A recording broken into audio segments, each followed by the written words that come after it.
I'm back here. All right, we'll go on to the next one here, and we'll move on, which segues nicely into the benevolent rich guy. What do I mean when I say the benevolent rich guy? History, our weird history as human beings, is full of fictional stories, fictional tales of the benevolent rich guy. What is the benevolent rich guy? I'm not referring to Trump, to the guy who's playing the role of the benevolent rich guy right now. This is or Elon Musk, or any of these guys. Before him, it was Bill Gates. Bill Gates was going to save everybody back in the day, back in the 90s. Like, this is a recurring theme throughout all of history, right? And you can see this through not just fiction. You can see this through, through just the way that people behave right now. They are looking for somebody to come and save them, right? Somebody to show up who's going to be the savior of mankind. They're going to show up on the scene and they're going to say, look, here, see, I've got a bunch of money. I'm going to save everything. I remember this back in the days of Obama, when Obama got elected. And there were all these people that were crying and they're like, oh my God, I'm saved. I'm not going to have to worry about paying my bills now. And nothing changed. Right? I mean, just like all the empty promises from Trump. It's the same thing. It's like, oh, we're going to close the border. We're not going to have birthright citizenship, and none of that happened. They never closed the border. There's still tons of birthright citizenship. There's birth tourism from China. You've got Chinese Communist Party high-ranking officials dropping kids in the U.S. so that way they can become Americans. I mean, so none of that happened, and there was no intention of that, right? Because there is no such thing. I want to make this very clear. There's no such thing as a benevolent rich guy, and no one's coming to save you. You are not voting your way out of this. You are not voting your way out of this. You're not. You need to get that through your mind. You're not voting your way out of this. You're not gonna. There's only one way out of this, and that's going to be go through hell. And then maybe it'll work, maybe it doesn't. I mean, I give you 50-50. I give the country 50-50 as to whether or not it actually survives any of this. Just because financially, I mean, if you look at the finance, well, let's look at the reality, right? What if we tried to save the dollar? I just saw this today, actually, and I think that there's a lot of guys I admire, right? I mean, first of all, I admire a lot of the guys that I see doing videos on Twitter and YouTube and elsewhere. BitChute. I upload to YouTube, BitChute, and Rumble, right? I haven't done Odyssey yet. Eventually, I'll get around to it, but I upload to all those platforms, and I see on Twitter, I read through a lot of the news, and I see these guys, that post the economic arguments, and what they'll say is things like, we can possibly save the dollar if we do this or if we do that. I would argue that no, you probably can't, and of course, even if you could do it, I would probably recommend to you that you should not do it. Let me give you an example. Any body shop guy will tell you that if you completely, totally mangle and destroy and roll your car and make a complete and total mess of it, most body shop guys, the ones that I know, will tell you, yes, it probably can be fixed. If money is no object, right? That's the key. If money's no object, yeah, sure, we can probably fix it. We can start with a VIN plate and go from there. But the reality is that at a certain point of repair, you kind of have to do exactly what everybody else would do, which is go, well, maybe it's time to buy another car. This could be repaired, but the expense to do so is going to be so overwhelming that there is no way in the practical sense to fix any of this. So if you get into a situation like that, then that's what you'll end up with. So what ends up happening is that can the economy be fixed? Can this be solved? Yeah, maybe if you did massive deregulation, and I mean of like everything. I mean, get rid of pretty much all the laws, and then of course then you have the cultural challenge of convincing women to be women and have kids. I have like 4 or 5 kids each. I didn't stutter. I have like 4 or 5 kids each, and of course they have a short window of time to do that between the ages of like whatever, well, biologically from whenever puberty and stuff. But I mean, we're going to talk about the legal side of it. Like, okay, well, so it's like 18 to what, 35, something like that. I mean, so they've got kind of a short window that they got to pretty much do all that. They got to find a guy who's going to be decent and take care of them, and on and on and on. And they have a short window of time to do that, and then crank out 4 or 5 kids, right? Because if you wanted to save this economy, you need to add people, right? And that's the only way you grow an economy. There is no other way to grow an economy. You grow an economy by having people that need goods and services, and that they are willing to give you more energy than what it would cost to produce that product or service, right? That's how that works. That's how the exchange works. So if I have a business or you have a business and I walk into your business, you have to make a profit. There has to be a profit motive, and it has to be enough profit that you're willing to be there all day, right? And run it and actually make sure that it's going to be profitable. If you're going to just do the thing where it's like, no, I don't want to do that. I just want to be an investor. I want to sit on the beach and earn 20%. That's not going to work, actually. I mean, because eventually you get to where we are right now, where everybody wants to sit on a beach and earn 20% and do nothing, right? That's everybody right now. So, and you get a race to the bottom. You get eventually a downward spiral. So, can you solve it? Could you fix the dollar currently? Well, you could probably try and not print anymore, right? Which would mean that all the banks would just fail. Pretty much every major corporation, I mean, almost out of the Fortune 1000, probably only 900 of them might survive. Excuse me, not even 900. Excuse me, 900 will fail. Probably more. You might have 50 that survive that are capable, that have a leader capable of pivoting to a profitable business model. Because right now, the profitable way to make money right now is you take over a company, or you get named at CEO, and then you immediately find a lobbyist.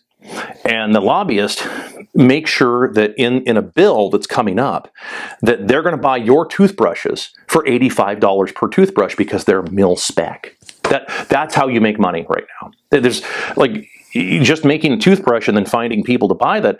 Well, there's not a whole lot of money in that. I mean, even if you're selling millions of them every month, there's not enough money in that to justify the expense of what you're going to pay all these people, and all the shipping, and on all the logistics, and on and on and on and on and on to do all that stuff. So the way you make real money to make your business profitable is you get something slipped into a bill that says that they're going to pay, $145 for a mil spec toothbrush. That's what ends up happening. So, you'd have to have companies that could pivot away from that. You'd have to have companies that go, oh my God, we don't have these $1,000,000% markup, profit margins anymore. We have to do, and we can't do what we're doing right now with the big mega operations, because the big mega operation is costing a fortune to stay open, and we're only making like a 3% profit margin. So you'd actually have to have people that could pivot. And then they have to pay enough money, right? Enough of whatever, whether it's Satoshis or whatever, let's call it dollars. They got to pay enough dollars to keep people in the company to take it seriously, right? To take the job seriously. Put yourself in that situation. That's all I would tell anybody. I mean, like all these guys that comment on this shit, it's like, stop for just a second. When you're saying like $15 an hour is a lot of money, minimum wage, blah, blah, blah, blah, blah. Okay, look, hold on, stop. Would you work for $15 an hour? Well, skills, et cetera, et cetera. Like, stop. Would you do it? Would you take anything seriously for $15 an hour, knowing that you're not going to really be able to do anything with that? For real. But I have more skills. Like, hold on. We haven't gotten that far. First of all, everything starts off low skilled, because that, by definition, somebody has to start somewhere. And if you've gotten rid of the job market because you've exported it all to China, India, Bangladesh, and everywhere else in the world, because it was like, well, but it's too expensive to have Americans. No, it's not too expensive. It's that you've inflated the currency to worthlessness. That's what happened. It isn't the people that are here in America. Americans don't want any more really than they did back in the past. I disagree with these guys. There was a pastor I got into it with on this one. He's like, no, Americans want everything. I'm like, no, Americans are just getting a bit more specific about what they want, right? See, if you ask somebody back in the 50s, what did they want? They say, well, I want a nice home, or I want to live in a home that I own, right? That's it. That's how they would say it. They took it for granted that, yes, that also means like having things like furniture in that house, and like the ability to have a well-run home. right? You just, as opposed to now, you have to get kind of specific about that stuff, because, you know, just because you have a house doesn't mean you have any curtains on it. Doesn't mean that you have, you know, any furniture in it. Doesn't mean you have anything in it that, like, to sleep on, right? You kind of get a little more, you have to get a little more specific about it. The level of, so, and of course, people have always wanted things. That's not going to change. But there's this idea, and well, let me approach it this way. How many of you out there, especially the boomers, right, told your kids and grandkids, go to school, get an education, go out and finance a degree, and then when you get out, that's the shortcut to success. Now it's the pivot, right? Now we're back to the pivot, which is, well, you know, well, I did that. I showed up. I went to college. I did all this stuff. I went and got my 4-year drinking degree, and I got all my stuff and everything. I get out, and I'm 25. And I'm trying to start my life, and now you're telling me to start at the bottom. Well, why didn't I just start at the bottom when I was 17? For real. Like, why wouldn't I just start at the bottom at 17 instead of starting at the bottom at 25? Right? I mean, like for real. This is the problem. So, well, no. See, college was sold as the shortcut.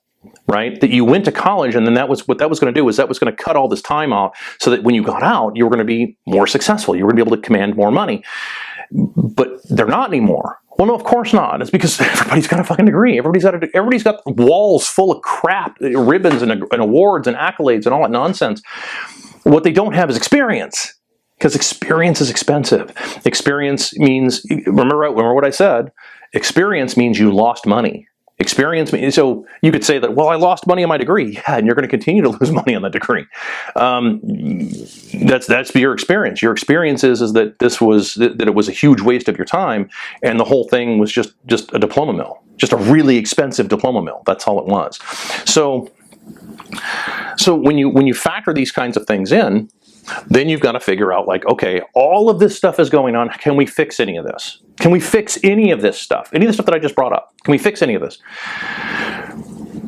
I would argue probably not at this point. Not, at least not the way you're going about it. So the benevolent rich guy, are you going to get the benevolent rich guy? Okay, who is the benevolent rich guy? You could, everybody from Jesus Christ to Jon Snow, it's the same character. Right? I'm not saying whether Jesus was the Son of God or not. I'm not even questioning that. What I'm pointing out is that if you look at them from a literary perspective, they're the same character. Whether it's Jesus Christ, Jon Snow, Batman, it's the same goddamn character, right? Over and over and over and over and over and over and over. It's the benevolent rich guy.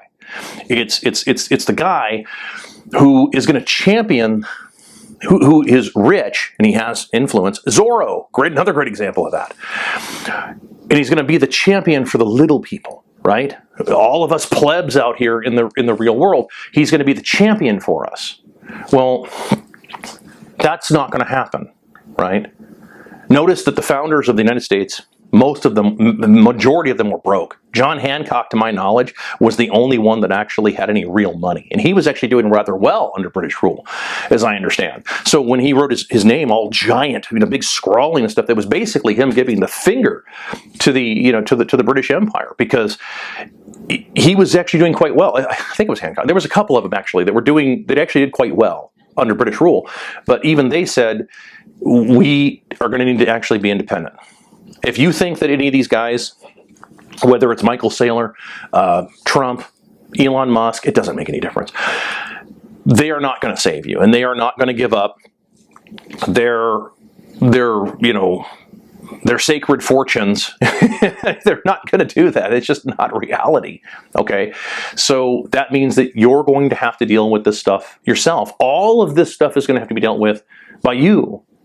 It's not going to be them. They're not. No one's going to ride in on a white horse and actually deal with all this stuff. And so, all of that said, this is why you're going to have to look at all this. So going back to what I was saying, like when you're going through this process of learning and understanding that what has happened to you is that you've been taken advantage of. You've been taken advantage of by a lot of people. There's a lot of people pushing, pulling, dragging you in every different direction, and it's all to try and create market share. Right? Remember, I think we talked about this before, but it's all about creating market share. It's all to make sure that market share stays the same or grows. Remember, only one way to grow an economy, and that's to add market share, right? So it'd be like, so let's say that I was doing these videos for money. I'm not, but I mean, let's say that I was doing this for money. Like I wanted you to give me money. Send me money, right? Jesus will take me away unless you give me $1 million or something, right? If I were doing that, then I would want to have as many people watching these videos as possible because I would want the maximum return, right? It just so happens that I do this so that I can sleep at night because I'm teaching this because you have 3 phases in your life that you're supposed to go through. The first is the learning phase. You learn as much as you can about the world around you. And then the next phase is that you go out and you go make a life for yourself. Okay, and then the third phase is that you then spend it teaching. Now you're supposed to hit the third phase fairly fast, and most people are not even getting there. Even the insanely rich people out there, all these so-called benevolent rich guys that are out there, none of them. How many of them are doing YouTube doing videos, weekly, whether it's on Twitter, whether it's on YouTube, whether it's on BitChute or Rumble or any of them? How many of these benevolent rich guys are doing master classes on, hey, especially master classes that are very low cost?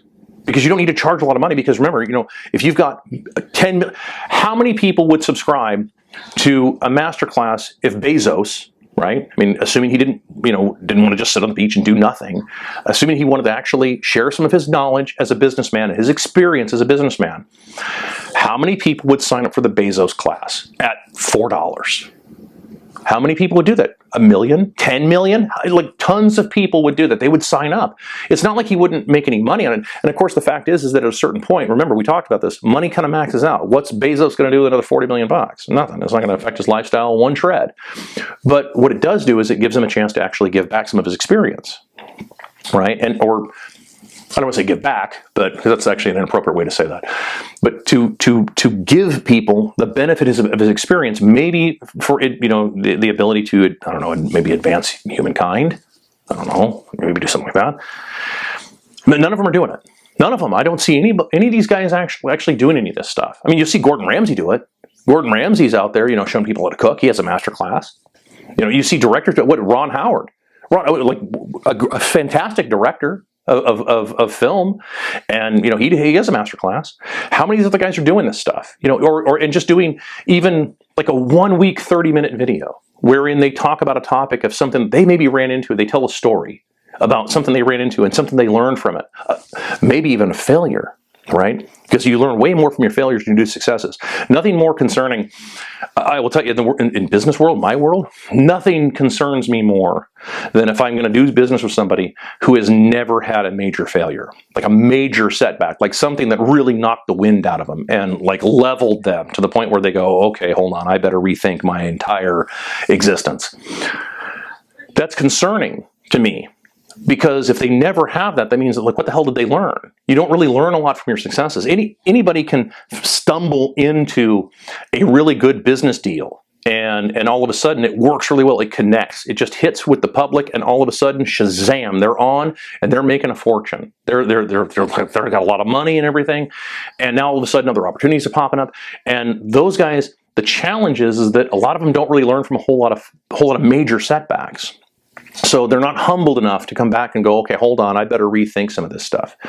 And that's a bit of a challenge to deal with someone like that. Because what happens, of course, also if you're going to do business with them, what happens when they do hit a setback? What happens when they do hit a brick wall and they finally, like, is it going to completely just decimate them? Or do they hit a stumbling block and go, well, this is a big problem, and yeah, I'm going to lose a lot of money, but you know what? It's fine. I'm going to move on. I'm thinking of like almost every boomer out there who have all their money in real estate, all their money in stocks. And they're all like, we're doing everything we can to protect everybody from a disaster that should have happened in 2008. It should have happened in 2000. In 2008, the stock market should have went to like, Dow should have been like 1100. And real estate should have went to almost nothing. You should have been able to pick up a house for about $2,000 at the auction, at the courthouse auction. That's what you should have been able to, that's what should have happened. And it should have wiped out all of that bad investment. Instead, we blew it up and made it even bigger and bigger and bigger. Well, that's an even bigger problem. And none of these benevolent rich guys have said shit about that. None of them have come out and said, hey, hold on, this is all wrong. And, people are going to have to take a pretty big haircut. You know, like a lot of the hedge fund managers, all the yacht crowd, and the Gulfstream 650 people are all going to have to, some of these people are going to have to start taking a haircut on all this, and like a big haircut, a big loss, instead of just dumping that on to the, to everybody else through the course of, through the mechanism of inflation, which is what's happening. Which, again, remember, we talked about that. We just talked about this, in the previous video, which was the inflation thing. You're creating synthetic poverty by doing this, by trying to prop yourself up. You create synthetic poverty, and that is what's causing a lot of, and people are starting to figure it out. Now, they may not be able to articulate it the way that I'm articulating it, but that's what's happening. Think about it this way. When you are operating, let's say you're a crane operator, you're a benevolent rich guy, or you're an economist, particularly economists, particularly people who spend a lot of time in the academic sense of economics. I think of you as like a crane operator, right? Moving some big item, a big item. And you have to worry about gravity. You have to worry about things shifting this way, so you have to worry about wind, and you have to worry about gravity.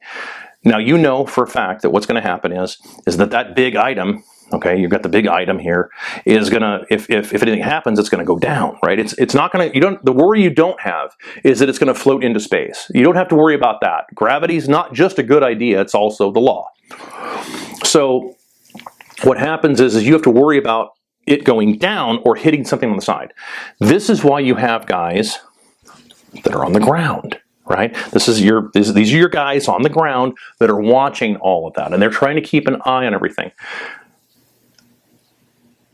At the risk of sounding, well, I'm just going to say, I am that guy on the ground. I'm one of those guys on the ground, with the radio, trying to tell you guys that I'm on the ground and this is what I'm seeing, and I'm also articulate enough, if I do say so, to explain this. Now, some people are not articulate enough to explain this, and so what it gets relegated to is fuck Trump. they don't know how to explain anything. All they know is they're being screwed. Remember, in the back of your mind, lizard brain, for men in particular, they know when they're getting hosed. They know when they're being asked to do an awful lot of work and they're not getting a whole lot back. Right? Think of your employer, the way that you're being employed is like, it's sort of like you're getting friend filed by the girl you like. You really like the girl, and it's like, but then she kind of friend files you. That's what's happening to a lot of people economically. They're getting friend filed. And they're starting to go, hold on a second here. I mean, I'm doing an awful lot of work here. I mean, I'm showing up on time. I'm doing my job and everything, and I am turning a lot of dollars. I'm turning money, right? It's not about how much money you turn. It's how much you keep. Right? I'm turning a lot of dollars, but I'm not getting a whole lot further ahead with all of this work that I'm doing, and I'm getting progressively more experienced. You get more experience. You get more experience just by doing the job, right? No matter what job it is, you get more experience just by doing it because you get faster and more efficient, and sooner or later, you hit peak efficiency. You hit 100% efficiency. And at that point, the company can only pay you that much money, right? We all know that, or we should know that. Okay. Well, if the peak efficiency, if you hit peak efficiency as an employee, and they're paying you the maximum amount of money they can pay you, and you're still going backward economically because you see it in your day-to-day life, you see it in your grocery store, you see it in your gas tank, you see it like in day-to-day life. You start going, man, we wanted to go on the vacation. We were going to go here, but now we don't have the money to do it. We're going to go somewhere else, or we're going to do an at-home vacation, right? One of those ones where you just basically get all the shit done. You sleep in until noon, and then you try and get all the shit done that you haven't been able to do because you've been at work all for the last year and a half. One of those things. It's not really a vacation, but it's like you're going to call it a vacation because you're going to use it. You're going to burn up your vacation days because it's use it or lose it kind of thing. Well, that's where people are. A lot of people who work full time. I'm talking to a lot of folks with this. A lot of people fit that category where they're starting to go, hold on. I mean, I'm doing all this stuff. I'm doing everything that somebody, but I'm not feeling the love. Remember we talked about the marshmallow test? Way up here, actually. Remember we talked about the marshmallow test? Think about it. Remember, go back. Let's apply the marshmallow test to what's going on right now. Lots and lots of people are, in my opinion, failing the marshmallow test because what they're doing is they're saying, they're saying, you know, well, not failing, excuse me. What they're doing is they're questioning, like, hold on a second here. If I do all this, are you going to actually make with that marshmallow, or are you going to burn me like last time? And a lot more people are starting to figure this out, and they're starting to say, okay, hold on.